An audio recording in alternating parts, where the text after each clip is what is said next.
आखिर नेपाल में इतनी हिंसा क्यों बढ़ गई? क्या वहाँ के 26 सोशल मीडिया प्लेटफॉर्म पर अचानक बैन लगने से इतनी हिंसा फैली या बात कुछ और थी? तो आज हम आपको इस वीडियो में एक एक करके सब बताएंगे कि किस वजह से वहाँ पे तख्ता पलट हुआ और किस वजह से इतना बड़ा प्रोटेस्ट होना शुरू हो गया। यह बात यहाँ से शुरू थी 8 सितंबर 2025, जहाँ नेपाल के लाखों लोग अचानक नेपाल की राजधानी काठमांडू में हजारों और लाखों की भीड़ में यहाँ प्रोटेस्ट देना चालू कर देते हैं। इस प्रोटेस्ट में शामिल होने वाले ज़्यादातर जीआनजी के लोग थे, जो 18 से 25 साल के बच्चे थे। वही लोग इसमें शामिल हुए थे। यह प्रोटेस्ट शांतिपूर्वक किया जा रहा था।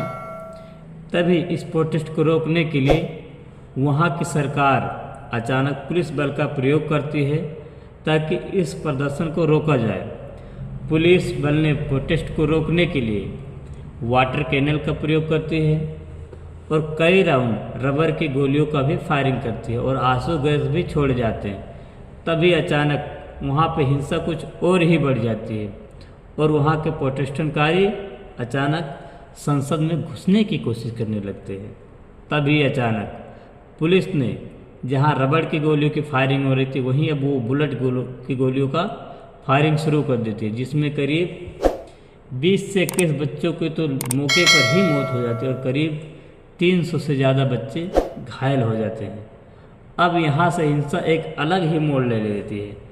काठमांडू से सटे कई शहरों, कई गाँव, कई जिलों में से यहाँ प्रोटेस्टकारी और इकट्ठा होने लगते हैं और देखते ही देखते काफ़ी लंबा प्रोटेस्ट होने लगता है और वहाँ के लोग सामान को तोड़ने लगते हैं और संसद में आग लगा दिया जाता है। अब सवाल यह है, आखिर ये प्रोटेस्ट हो क्यों रहा था? प्रोटेस्ट इसलिए नहीं हो रहा था कि सारे सोशल मीडिया पर country from the local level to federal level, all the Nepalese citizens are fed up of corruption. Every youth are going outside the country, so we want to protect our youth and make the country's economy better. के नाम से नेपोक्रेटस, nepo baby, मतलब ये यहाँ की सरकार केवल अपने परिवार हित के लिए काम करती है और अपने बच्चों को महंगे महंगे होटलों में खाना खिलाती है और शहरों में पढ़ाती है और उनके बच्चों को सारी सुख सुविधाएँ मिलती है और यहाँ की जनता एक एक निवाले के लिए तरस रही थी। इसी से लोग तंग आकर ट्रेंड चलाए थे, पर सरकार को लगा कि यह ज़्यादा वायरल हो जाएगा और सभी लोगों तक पहुंच जाएगी। इसीलिए सरकार ने अचानक सारे सोशल मीडिया पर बैन लगा दिया ताकि यह बात सभी लोगों तक ना पहुंचे। अब इतने बड़े हिंसा का आखिर जिम्मेदार कौन है? तो इतने बड़े हिंसा का जिम्मेदार है नेपाल में हामी एनजीओ नाम का एक एनजीओ है। उसने यह जिम्मा लिया था और उसका असली मास्टरमाइंड भी यही था। इसीलिए हिंसे का असली जिम्मेदार यही है। और जीआनजी के लोगों का यह मांग था कि यहाँ की सरकारें इस्तीफा दें। जीआनजी के लोग अपने ही समझ से वहाँ सरकार बनाएंगे, क्योंकि उनको इस सरकार पर कोई भरोसा नहीं था, क्योंकि वहाँ नेपाल में 17 सालों में 15 प्राइम मिनिस्टर बदले गए हैं और कोई भी प्रधानमंत्री 3 साल से ज़्यादा कार्यकाल वहाँ नहीं बिता सका है।